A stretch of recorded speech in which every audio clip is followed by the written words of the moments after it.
ठाकरे बंधूंनी पराभव मान्य केला, आता ते पराभवाची कारण शोधत आहेत. नाही, आशिष शेलारला मला तुम्हीच पराभव केले, डुबलेलं आहे म्हणून तर तुम्ही त्याने पैसे वाटप करतात, कुठं काय काय करतात, काय काय कुठं काय करतात, हे सगळं ते आशिष शेलारला माहित आहे. आशिष शेलार मुंबईतून आता तडीपार होणार. पैसे वाटून नाही, ते म्हणतात की आम्ही विकासावर मत मागतोय. नाही नाही, विकासाला मतदान नाही मागत, ते मतं विकत घेऊन त्या ठिकाणी मतदान करायला लावतात, असं आहे ते. राज्यभरामध्ये अनेक ठिकाणी पैशांचं वाटप होतंय. नाही, काल रात्री पण आपल्या छत्रपती संभाजीनगरमध्ये बऱ्याच ठिकाणी मी रात्री पोलिसांना फोन लावला होता. बऱ्याच ठिकाणी काही काही ठिकाणी पैसे वाटपाचे कार्यक्रम चालू होते. आणि तुम्ही त्या ठिकाणी नागरिकांना पैसे देत नाही, मतदारांना काय देता मतं घेण्यासाठी? तुम्ही शेतकऱ्यांना पैसे देत नाही, गरिबांना पैसे देत नाही, लाडक्या बहिणीला पैसे देत नाही. तुम्ही मतदारांना खुश करण्यासाठी काय हे करता? तुम्ही प्रामाणिकपणे त्या ठिकाणी काम करा ना आणि मग मतं घ्या. हा आरोप भाजप आहे. भाजप आणि शिंदे गटामधले पण काही लोक पैसे वाटप करतात. आज जेव्हा मतदान झालं तेव्हा बोटाला सही लागते, मात्र यावेळेस पेन लावण्यात मार्कर पेन वापर. नाही, हरकत नाही. नाही, आता ते पुस्ता विस्ता आणि वाढल्यानंतर पोचत नाही, व्यवस्थित येते.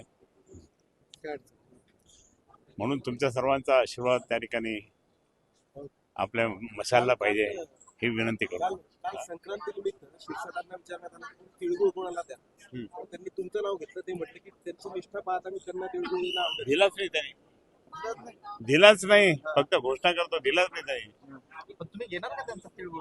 नाही आता नाही, समजा दिला त्यांनी, पण दिलाच नाही, ते फक्त तुम्हाला सांगतात. ते म्हणजे दानवेल नाही देणार, फेरे साहेब देणार. ते त्यांचं राजकीय नाटक चाललंय. पण दानवे म्हणाले की तुम्हाला विधानसभेत मदत केली म्हणून त्यांना देणार का? म्हणजे माझ्याबद्दल बोलला तर? तुम्ही त्यांना मदत केली. नाही, मी मदत नाही केली. मी माझा प्रामाणिकपणे आहे. ते दानवेला काय अक्कल नाही त्याला. असं जर म्हणत असेल तर मी त्याला सरळ करून टाकेल. माझ्यावर आरोप असं करतो तर ठीक नाही आहे, कारण दानवेला कळत नाही मी एकनिष्ठ माणूस आहे म्हणून तर मी इथपर्यंत टिकलेलो आहे. तुम्ही एकनिष्ठ नाही, तुम्ही आतून कोणाला काय केलं मला माहिती आहे. आता होऊ द्या, 16-17 तारीख जाऊ दे, मग मी प्रेस घेतो चांगली मोठी त्याच्या विरोधात. 4 दिवसापासून गायब झाला तो. या निवडणुकीत 4 दिवसापासून गायब आहे दानवे, माहित नाही कुठे आहेत. आम्ही शोधतो तर भेटत नाही. तिकीट त्यांनी वाटले ना. सगळं त्यांनीच केलं, सगळं त्यांनीच केलं. मी काहीच नाही केलं. गायब का झाले? माहित नाही, आता माहिती घ्यावं लागेल. ही गोष्ट महापुरुषांपर्यंत पोहोचली आहे. पोहोचले. आज मतदान होते. आणि मी का बोललो? दानवे माझ्याबद्दल शिरसाटाच्या बाबतीत असं बोलले म्हणून मी त्या ठिकाणी हे बोललो. हे पण तुम्हाला सांगतो, बरोबर ना? मतदान होते, मामूला आपण तिकीट दिलेलं आहे. अरे ते मी नाही दिलं, ते अंबादासने दिलं. पण या आज सोलांचे पुत्र आहेत, उमेदवार ते पाय पडले.